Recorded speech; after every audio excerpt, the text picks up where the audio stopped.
c'est que je vais parler du lieu. Je vais un petit peu parler de sa fonction aujourd'hui, où il est situé au Québec, pour que tu aies un petit peu une idée. Surtout si tu n'habites pas au Québec. Parler un petit peu de son histoire, puis des phénomènes paranormaux qui ont été observés. Certains lieux, il n'y avait pas beaucoup de détails, donc j'ai essayé de prendre des lieux avec des légendes, des rumeurs, avec un petit peu de, mettons, de chair autour de l'os. Pourquoi je dis cette expression-là, je l'ai. En tout cas, j'ai été quand même étonnée de constater qu'il y avait beaucoup de lieux dits hantés au Québec, donc je pourrais bien faire une autre vidéo dans ce genre-là. Peut-être aussi des lieux à l'international. Mais bon, comme c'est plutôt thématique Halloween, je pense pas que je vais en refaire une cette année.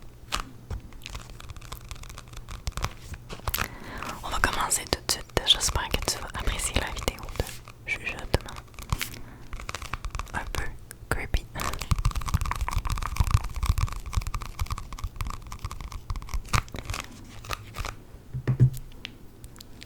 Donc, le premier lieu dont je voulais te parler ce soir, c'est le parc des Chutes Montmorency. Les Chutes Montmorency sont proches du Québec, de la ville de Québec, à Beaupré, côte de Beaupré. Et c'est des chutes de 84 mètres. C'est vraiment un beau lieu. Je suis allée plusieurs fois. Ça vaut la peine de faire une petite promenade et de visiter les chutes.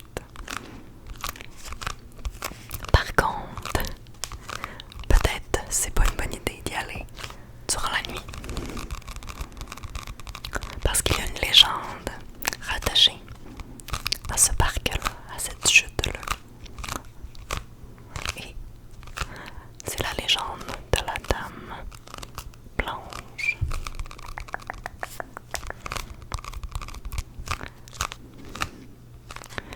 Donc, cette légende-là commence avec une vérité historique, disons, une histoire qui s'est réellement passée, selon les sources que j'ai lues. Donc, c'était en 1759. Et ça commence avec une belle histoire d'amour entre Mathilde et, comment il s'appelait, Louis. Mathilde et Louis. Mathilde et Louis s'étaient promis de se marier tout près des chutes de Montmorency. Ils s'étaient promis leur amour. Malheureusement, c'était une époque avec beaucoup de guerre et de violence. Et il y a eu une bataille qui s'appelle la bataille de la chute de Montmorency, ou la bataille de Beauport. Donc la bataille, elle a plusieurs noms. Et c'était une bataille entre les Britanniques et les Français, qui étaient en guerre à l'époque. Donc avec Wolfe et Montcalm. Je ne vais pas rentrer dans les détails de la bataille. Les Français ont gagné cette bataille. Et Mathilde était très contente d'aller rejoindre son amoureux pour fêter et se marier. Mais quand Mathilde est allée sur le champ de bataille, elle a découvert Louis, qui a malheureusement pas survécu.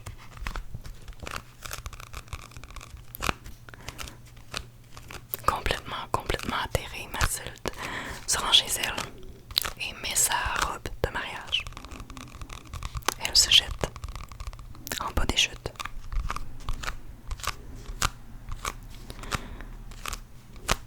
Et il y a plusieurs personnes qui ont mentionné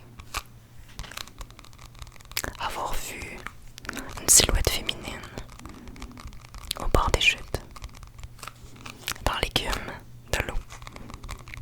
Un visage triste qui serait celui de la Dame Blanche qui a perdu son amant.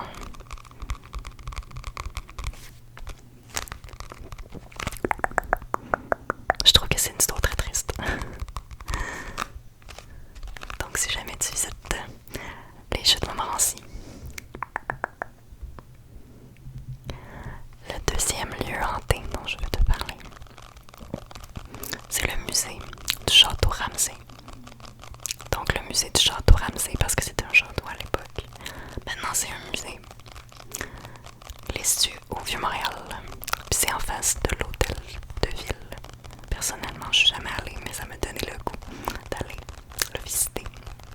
Donc c'est un site historique, archéologique, gratuit. Il a été construit en 1705 et c'était le lieu de résidence de Claude de Ramsay, qui était un gouverneur. Ça a été aussi la résidence d'un gouverneur britannique. Et comme j'ai dit aujourd'hui, c'est un musée depuis 1895.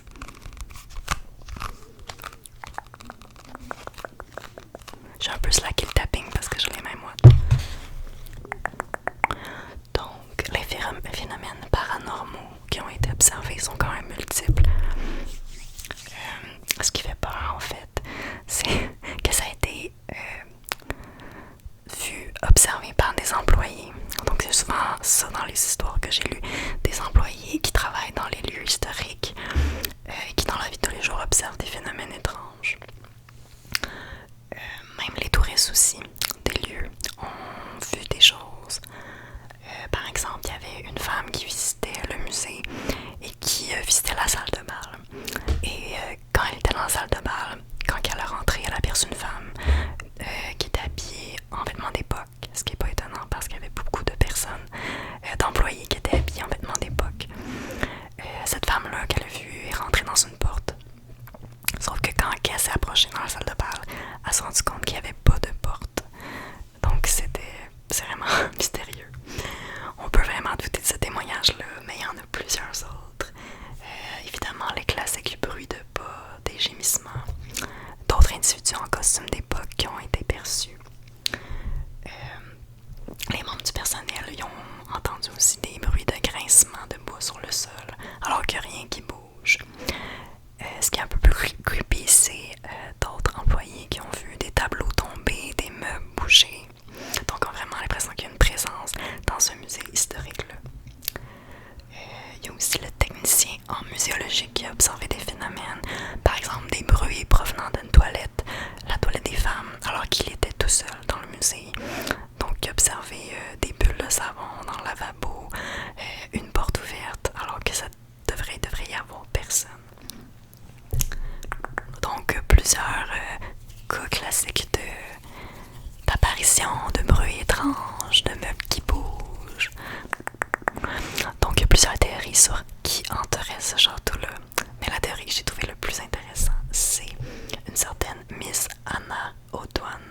Je suis pas capable de dire son nom de famille.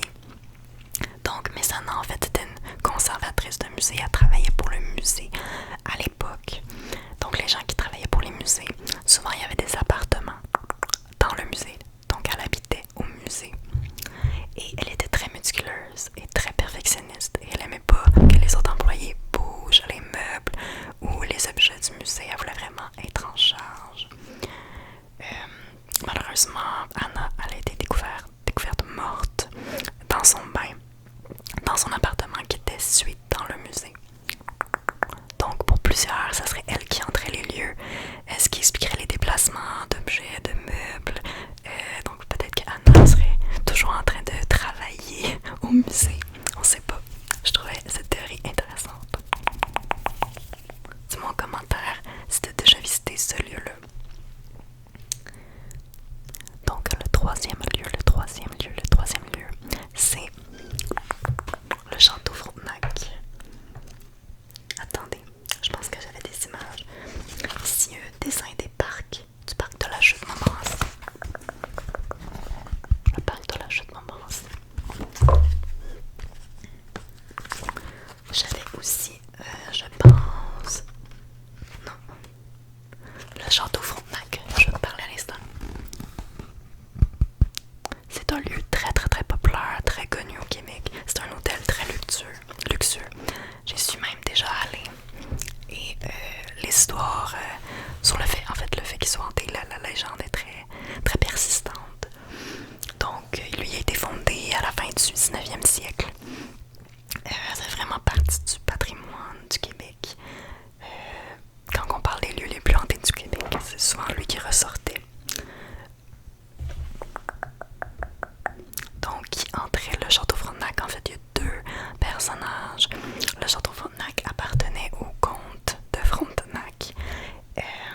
Et c'est justement lui qui est souvent aperçu dans les couloirs. Donc il y a un homme vêtu de vêtements de notre époque qui chercherait sa fiancée, qui n'était pas là pendant sa mort.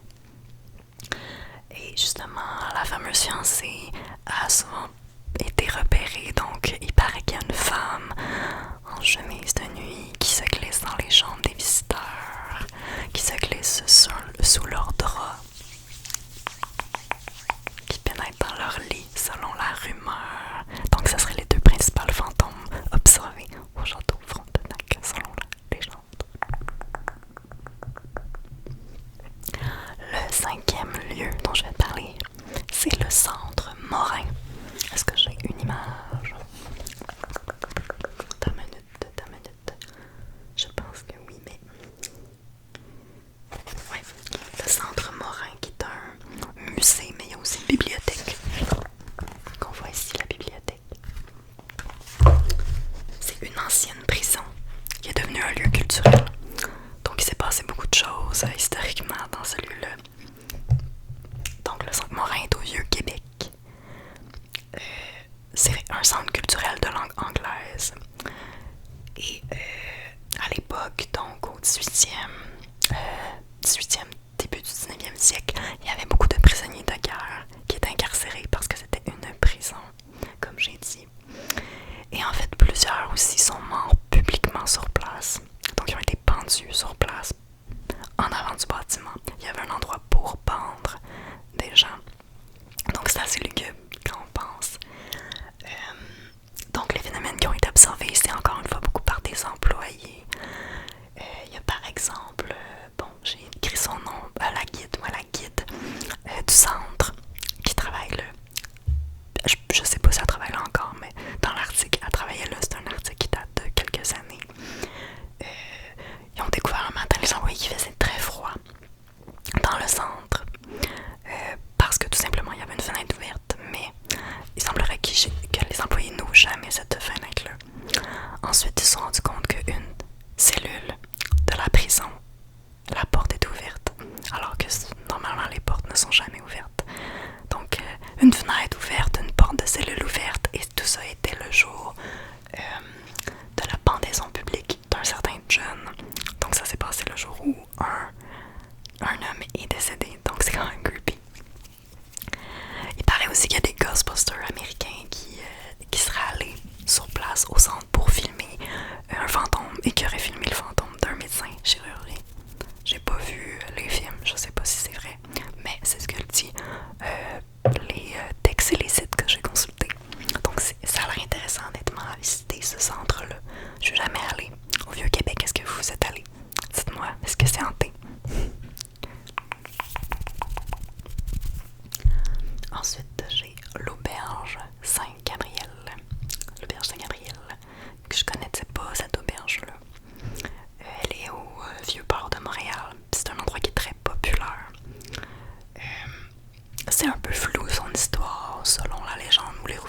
monastère.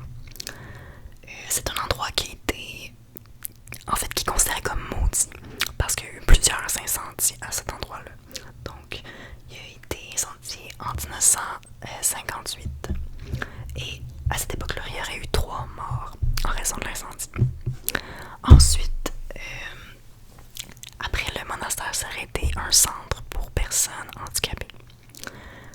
Mais à l'époque, les centres pour les personnes handicapées en situation de handicap, et surtout celui-là, c'était un peu questionnable moralement. Donc, on racontait qu'il y avait de la lobotomie, des électrochocs, des soins expérimentaux, bref, assez creepy là aussi.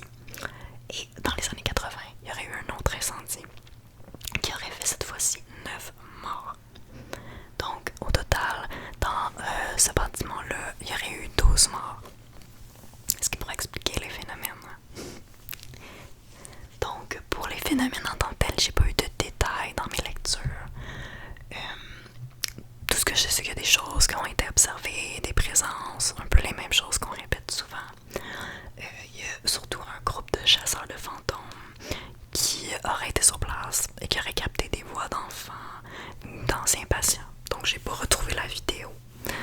Je me suis pas aventurée jusque-là. Mais bon, ça fait beaucoup parler dans le monde du paranormal. Ensuite, j'espère que ma voix est pas trop forte. Le prochain lieu, c'est la vieille prison de Trois-Rivières.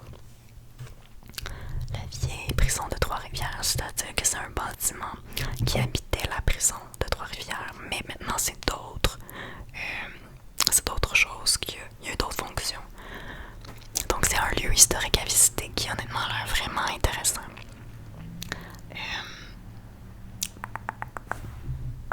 Me semble que j'avais mis d'autres choses. Attendez. Je me suis trompée avec un autre lieu, mais en tout cas, j'avais pas écrit d'autres choses. Donc sur cette vieille prison-là, encore une fois, donc un lieu... dans le fond, il est possible de visiter la vieille prison, donc c'est assez creepy honnêtement, et je pense que les guides font exprès pour que ça soit creepy. Puis les employés racontent qu'ils ont vécu des phénomènes paranormaux. Est-ce que ça fait partie de la publicité?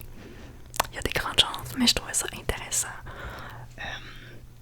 Donc, il y a une employée qui a dit, je cite, un soir, j'avais allumé les lumières juste d'un côté de l'étage. Quand je suis ressortie de mon bureau, les lumières étaient allumées à l'autre bout du couloir.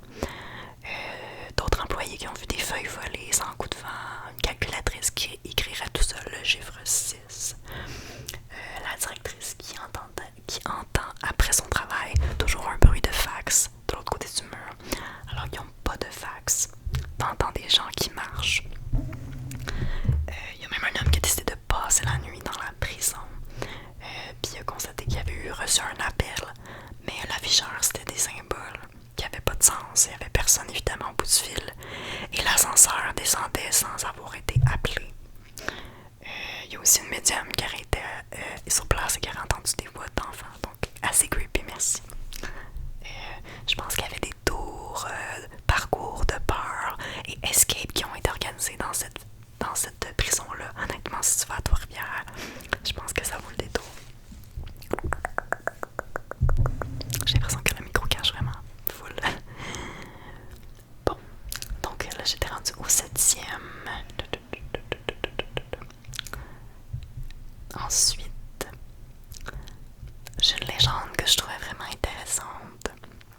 Et c'est celle du lac Guidon. Le lac Guidon. Qui serait hanté. Donc, en fait, l'histoire derrière ça, c'est qu'il y aurait... en fait, ce qu'on entend, en fait, c'est qu'on entend un piano qui joue dans le lac. Il y a plein de gens qui ont rapporté avoir entendu les bruits d'un piano. Donc, c'est vraiment fascinant et intriguant. Pourquoi un piano dans le fond d'un lac? Mais il y a quand même un fond historique. Donc, de là probablement vient la rumeur. C'est qu'il y a eu un accident de voiture à l'époque, en 1941, qui avait perdre la vie à un pianiste. Donc, possiblement que ça vient de là. Et aussi, il y a quelqu'un qui dit que dans sa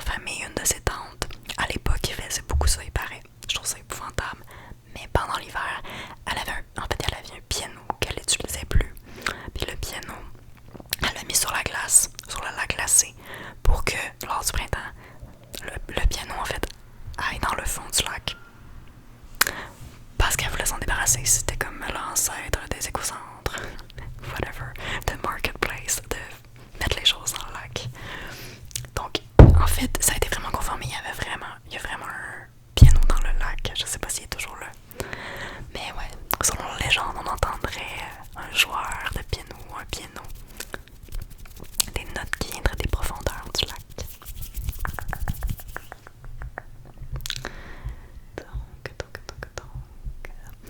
Il y aurait aussi le vieux palais de justice de l'Assomption.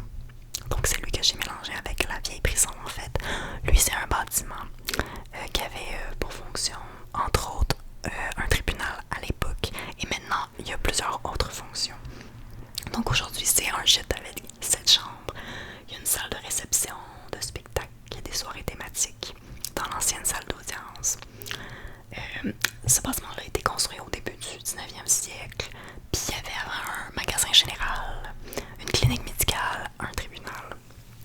Donc encore une fois, c'est les employés qui auraient vu des phénomènes paranormaux. Et même aussi un enquêteur qui aurait été sur place, donc Mathieu Proux, enquêteur pour la Société québécoise d'investigation du paranormal. Je savais pas que ça existait. Selon lui, il y a vraiment une présence parce que son équipement fonctionne pas comme il faut quand il va là. Il y a des objets aussi qui se déplacent.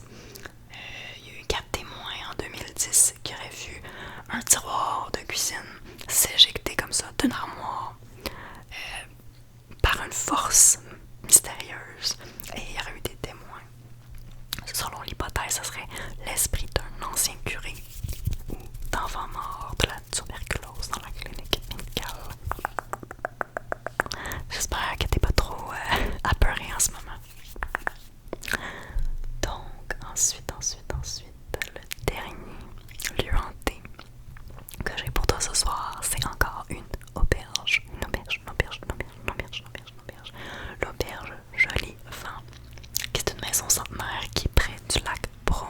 Elle est située en Estrie, au Québec. Donc, je l'ai mis en dernier parce que selon les légendes, le lieu serait plus vraiment hanté en ce moment, mais à l'époque, il a été hanté, supposément, par le fantôme de Charlotte. Donc, en fait, l'histoire derrière ça, c'est qu'en 1900, l'auberge, c'était en fait une ferme. Et Charlotte, elle était veuve. Elle vivait avec son fils. Et un jour, son fils, il a décidé de la tuer à coups de hache. Ben oui, hein. Et c'est pour ça que Charlotte y est enterrée depuis ce jour. Donc, il y en a beaucoup qui ont ressenti une présence invisible, des portes qui s'ouvrent toutes seules, des tableaux qui pivotent, des bruits de pas. J'ai oublié de le mentionner, mais après la ferme, donc c'est devenu une auberge en 1923. Il y a encore une fois des employés, une serveuse du bar qui aurait entendu une femme pleurer, donc supposément Charlotte pleurer. Donc les pleurs de cette femme-là, les voix. Donc en 1988, les propriétaires auraient fait appel à une médium pour faire partir Charlotte. Donc, selon le nouveau propriétaire, il n'y aurait plus rien, puis il n'y aurait pas de quoi s'inquiéter. Mais il y a encore des rumeurs de lumière vacillante et de pleurs de la pauvre Charlotte assassinée par son fils à coups de hache. Donc, c'était mes 10 lieux hantés du Québec que j'avais pour toi. Honnêtement, ça a été long choisir les lieux. Je voulais qu'il y ait un petit peu des histoires, des petites légendes, et pas juste ce lieu est hanté. J'espère que t'as apprécié, que ça t'a pas trop fait peur, que ça t'a donné le goût de visiter certains de ces lieux-là historiques.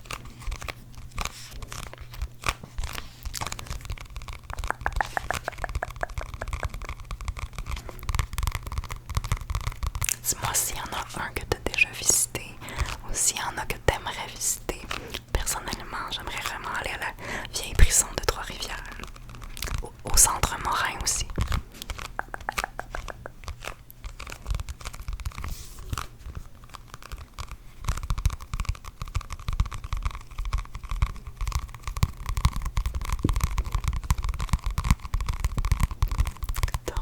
j'ai survécu.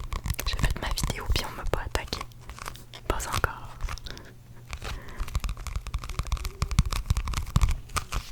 Je te souhaite une belle fin de journée. Joyeux Halloween.